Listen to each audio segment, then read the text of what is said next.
Hello all, welcome to my channel.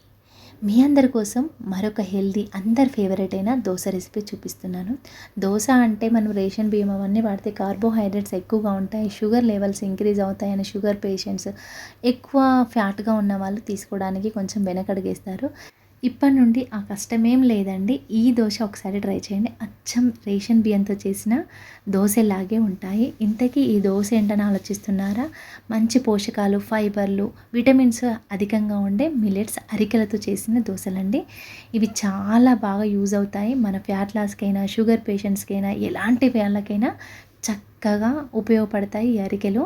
అరికెల్లో immunity boosting చేసేవి, ఖనిజ లవణాలు, విటమిన్లు, ఫైబర్స్ ఎక్కువగా ఉంటాయి. సో డైలీ ఒక పూటైనా ఇది తీసుకుంటే చాలా మంచిదండి. దోశలుగా అయినా లేకుంటే అన్నంగా అయినా తీసుకోవచ్చు. సో ఈ దోశల కోసం నేను 2 కప్పుల అరికెలకు 1 కప్పు మినపప్పు, 1 స్పూన్ పచ్చెనగపప్పు, హాఫ్ స్పూన్ మెంతులు వేసుకొని 1కి 3 సార్లు బాగా కడుక్కోవాలండి. నాకు ఎందుకు ఇలా డస్ట్గా వచ్చింది కాబట్టి నేను నీట్గా కడుక్కొని ఒక 7 నుండి 8 గంటలు నానబెట్టుకున్నాను.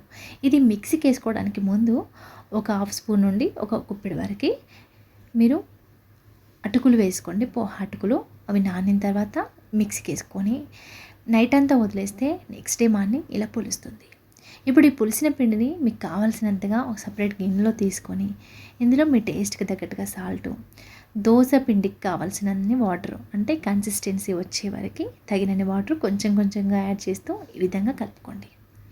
ఇప్పుడు మళ్ళీ నా స్టైల్లో హెల్దీ చట్నీ చూపిస్తాను, పల్లి చట్నీ. దీనికోసం ఒక హాఫ్ స్పూన్ ఆయిల్ వేసుకొని మీ కారానికి తగ్గట్టుగా పచ్చిమిర్చి ఫ్రై చేసుకొని స్టవ్ ఆఫ్ చేసుకోండి. స్టవ్ ఆఫ్ చేసిన తర్వాతే 2 గుప్పెల కొత్తిమీర, వెల్లుల్లి వేసుకొని జస్ట్ కలుపుకుంటే సరిపోతుంది. ఇప్పుడు పల్లీలు అయితే ఇలా వేయించుకోవాలండి.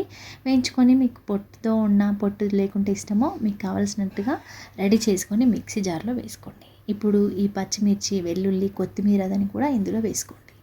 ఇప్పుడు మీ టేస్ట్కి తగ్గట్టుగా సాల్ట్, అలాగే కొంచెం జీలకర్ర వేసి కొంచెం వాటర్ వేసుకొని మంచి మెత్తటి పేస్ట్లా చేసుకోవాలి. అంతే, సింపుల్గా టేస్టీగా ఉండే చట్నీ అయితే రెడీ అయింది. నేను ఇంకా పోపు కూడా పెట్టాను, ఇలాగే తినేస్తాను. చాలా బాగుంటుంది, ఒకసారి ట్రై చేయండి.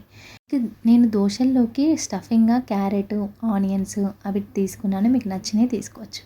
ఇక్కడ మనము ఫస్ట్ దోశ పర్ఫెక్ట్గా రావాలంటే పెనం వేడెక్కిన తర్వాత కొంచెం ఆయిల్ వేసి స్ప్రెడ్ చేసుకొని మళ్ళీ కొంచెం వాటర్ వేసుకొని ఇలా దోశలు వేసుకోండి. ఎప్పుడు చేసినా ఫస్ట్ దోశ కూడా పర్ఫెక్ట్గా వస్తుంది, అస్సలు విరగకుండా వస్తుంది. ఇలా దోశని పల్చగా వేసుకొని కొత్తిమీర, క్యారెట్, అలాగే కొత్తిమీర వేసుకున్నాను నేను. అలాగే 1 స్పూన్ నెయ్యి వేసుకొని దోరగా కాల్చుకోవాలి దోశని. చూసారా, పర్ఫెక్ట్గా వస్తాయి, అస్సలు దోశలు విరిగిపోవండి. ఈ టిప్ ఒకసారి ట్రై చేయండి. ఇలా 2 వైపులా ఇష్టం ఉన్న వాళ్ళు కాల్చుకోండి, లేదంటే ఒకవైపు కాల్చుకున్నా సరిపోతుంది. అంతే, ఎంతో కలర్ఫుల్గా టేస్టీగా ఉండే హెల్దీ మిల్లెట్ దోశ, అరికెల దోశ అయితే రెడీ అయింది. అంతే అండి, సింపుల్గా హెల్దీగా ఇలా చేసుకోండి, చాలా బాగుంటుంది. అచ్చం బియ్యంతో చేసిన దోశలాగే ఉంటుందండి. మీకు నచ్చితే తప్పకుండా ట్రై చేయండి. నేను చేసిన చట్నీ మాత్రం చాలా బాగుంటుందండి, సింపుల్గా తక్కువ టైంలో చేసుకునేది. అది కూడా ట్రై చేయండి.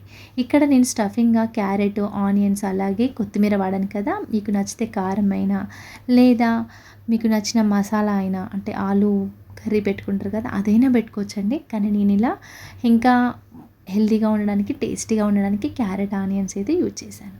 అంతే అండి, సింపుల్గా టేస్టీగా హెల్తీగా ఉండే మిల్లెట్ దోశలు అయితే రెడీ అయినాయి. మీకు నచ్చితే తప్పకుండా లైక్ చేసి నేను చెప్పిన విధంగా ఒకసారి ట్రై చేయండి. మీకు కనుక నా రెసిపీస్ నచ్చితే ఛానల్ని ఫాలో అవ్వడం అస్సలు మర్చిపోవద్దు. మరిన్ని టేస్టీ అండ్ హెల్దీ రెసిపీస్ అయితే నా ఛానల్లో తప్పకుండా అప్లోడ్ చేస్తాను. Thank you for watching. Please subscribe my channel. Thank you.